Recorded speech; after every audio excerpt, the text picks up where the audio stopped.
2 మాటలు మాట్లాడుకుందామండి. ఎందుకంటే మొన్నైతే ఇద్దరు రాజుల గురించి చెప్పాను. ఇప్పుడైతే ఇద్దరు భక్తులు, ఆ ఇద్దరు భక్తుల గురించి మాట్లాడుకుందామండి. ముందుగా దానియేలు గ్రంథము. ఎందుకంటే దేవుడు ఒకరి ద్వారా మరి దేవుని హెచ్చింపబడే రాజులు, మరి దేవుని హెచ్చించే రాజులు కూడా ఉన్నారు. ఎందుకంటే దేవుని ఘనపరిచి నీ దేవుడు తప్ప ఇంకే దేవుడు లేడని కొన్ని మంది రాజులు ఉన్నారు. ఆ వారి గురించి మాట్లాడుకుందాం.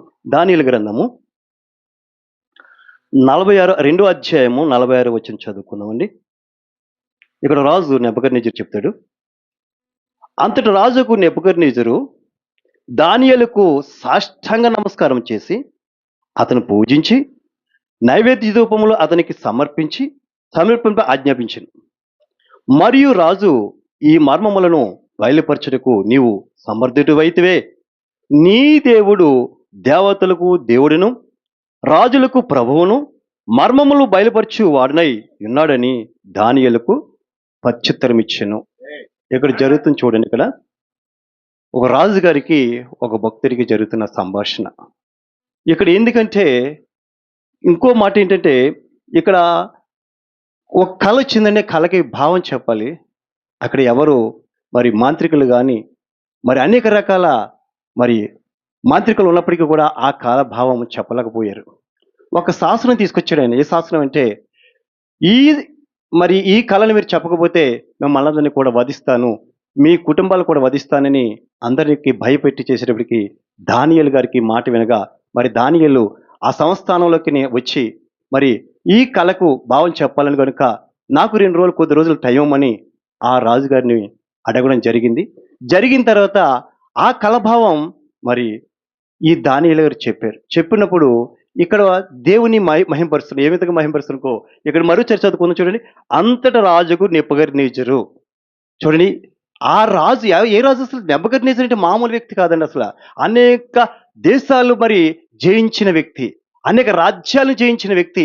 ఆ వ్యక్తి ఏమంటున్నాడంటే, నీ దేవుడు చూడండి, నీ దేవుడు దేవతలకు దేవుడును రాజులకు ప్రభువును మర్మములు బయలుపరచు వాడునై ఉన్నాడని దానియేలుకు ప్రత్యుత్తరం ఇచ్చాడు. చూసారండి, మన దేవుడి గురించి రాజాది రాజులే, ఎందుకంటే లోకాన్ని పరిపాలించే రాజులే ఏ విధంగా ఘనంగా చెప్తున్నారండి, ఏ విధంగా మాట్లాడుతున్నారు.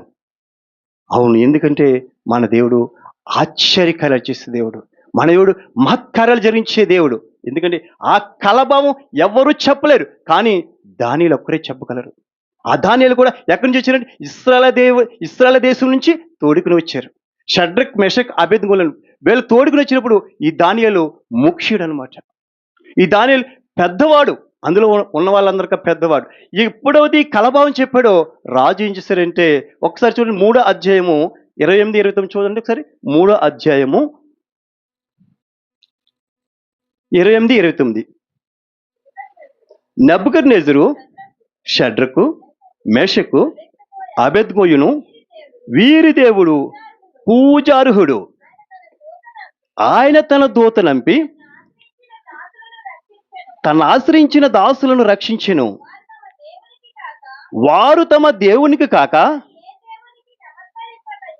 మరి ఏ దేవునికి నమస్కరింపకయు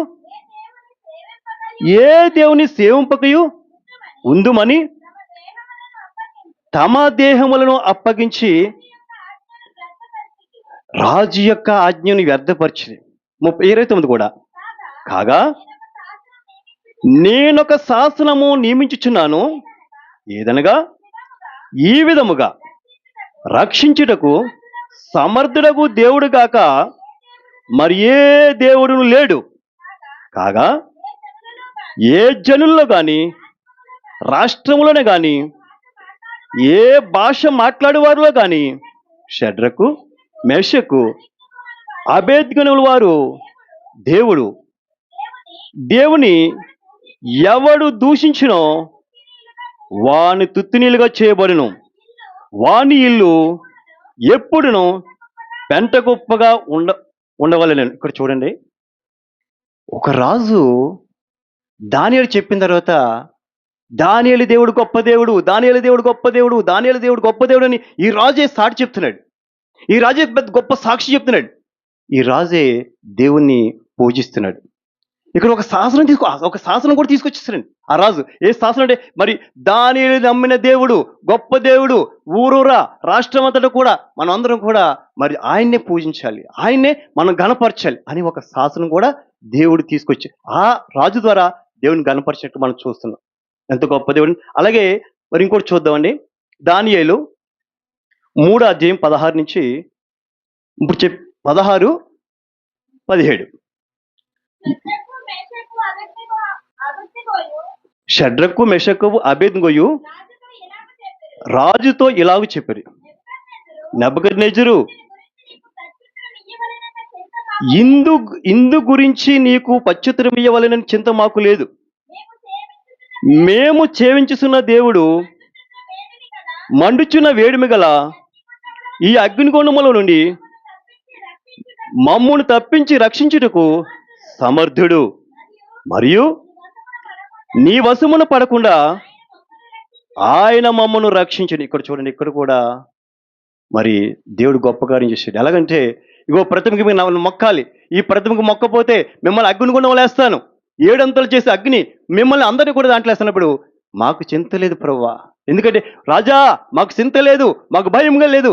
ఎందుకంటే అక్కడ రక్షించగల దేవుడు మాకున్నాడు. మమ్మల్ని రక్షించినను రక్షింపకపోయినను మేము అట్టిగా దేవునికి మరి ఆ ప్రతిభకి మేము మొక్కమని దానియేలు నిరాకంఠంగా నిశ్చయముగా రాజుని ఎదిరించి మాట్లాడుతున్నప్పుడు రాజుకు కూడా ఒక మైండ్ బ్లాక్ అయి ఉంటుందండి ఆ టైంలో. ఎందుకంటే వీళ్ళు ఎలా చేస్తున్నారు కాబట్టి వీళ్ళు ఎలా కాదు, ఈ విధంగా చేద్దాం, మండుచున్న అగ్నిలో పడద్దామని 7 అగ్నిలో పడేసి వారిని కలిసినప్పుడు ఆ రాజుకి ఎవరు కనిపిస్తున్నాడు? 4వ వాడు కూడా కనిపిస్తున్నాడు. చూసారండి ఇక్కడ 4వ వాడు ఎవరంటే యేసు ప్రభువే రాజుకి కనిపిస్తున్నాడు. అప్పుడు దేవుడు గొప్ప దేవుడని వారు తెలుసుకోగలిగారు. ఎందుకంటే అక్కడ కార్యాలు చేసే దేవుడు, మన కుటుంబంలో కూడా అద్భుతాలు ఆశ్చర్యకార్యాలు చేసే దేవుడు. మనం ఎందుకంటే దేవుని మహింపరుస్తున్నామా లేదా, మనం ఏ విధంగా దేవుని గణపరుస్తున్నామా లేదా, ఎక్కడికైనా సరే దేవుని గురించి చెప్తున్నామా లేదా అని మనం ఉన్నది లేదు. చూడండి, ఒకసారి నయమాను కూడా విషయంలో కూడా చూడండి ఇక్కడ. ఎందుకంటే నయమాను మరి ఇశ్రాయేల్ నుంచి తీసుకెళ్ళిన చిన్న అమ్మాయిని, ఒక చిన్నదాన్ని తీసుకెళ్ళిన తర్వాత ఆ చిన్నది ఒక మాట చెప్తే, మా దేశంలో ఎలీషా గారు ఉన్నారు, ఆయన మరి చేయగలడు, మీ కుష్ఠరోగాన్ని పోగొడతాడని చెప్పినప్పుడు ఆ నయమాను ఆ మాట విని మరి మన భక్తుడైన ఎలీషా దగ్గరికి వచ్చి తనకున్న కుష్ఠరోగాన్ని పోగొట్టుకున్నాడు. అతను ఏమన్నాడు? ఇశ్రాయేలు ఉన్న దేవుడు గొప్ప దేవుడు. చూసారు, కనపరచడం లేదండి ఇక్కడ. అది మన దేవుణ్ణి గణపరచడం లేదా? ఆ నయమాను దేవుణ్ణి గణపరిచినట్లు. ఎందుకంటే మనందరం కూడా దేవుని గణపరిచేలాగా ఉండాలని ఈ కొద్ది మాటలు దేవుడు దీవించి ఆశ్రయించిన చిన్న ప్రార్థన చేసుకుందాం.